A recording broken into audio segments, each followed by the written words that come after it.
ఒకానొకప్పుడు ఒక ఊరిలో ఒక అమాయకపు పిచ్చుక ఉండేది.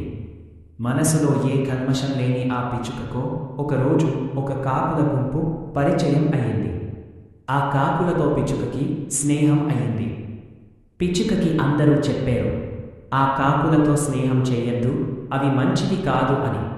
కాని ఆ పిచ్చుక మాట వినలేదు. ఒకరోజు కాకుల గుంపు ఎటో వెళ్తూ పిచ్చుకను కూడా తోడు రమ్మన్నాయి.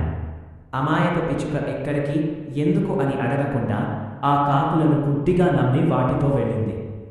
కాకులు ఒక పొలానికి వెళ్ళి అక్కడ మొక్కలన్నిటినీ ధ్వంసం చెయ్యసాగాయి. పిచ్చుక నిస్సహాయంగా ఏమి చెయ్యాలో తెలియక అటూ ఇటూ గెంతుతూ ఉంది. ఇంతలో ఆ పొలం రైతులు పరిగెత్తుకుంటూ వచ్చి ఒక పెద్ద కర్రతో ఆ కాకులను కొట్టడం మొదలెట్టారు. కాకుల గుంపుకు ఇది అలవాటే, అవి తుర్రున ఎగిరిపోయాయి. పిచ్చుక రైతులకు దొరికిపోయింది.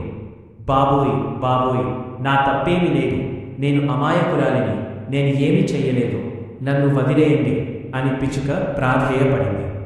కాని పంట నాశనం అయిన రైతులు కోపం మీద ఉన్నారు.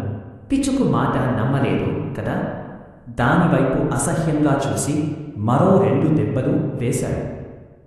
ఇతరులు మన మిత్రులను చూసి మన గుణం ఏమిటో నిర్ధారించుకుంటారు.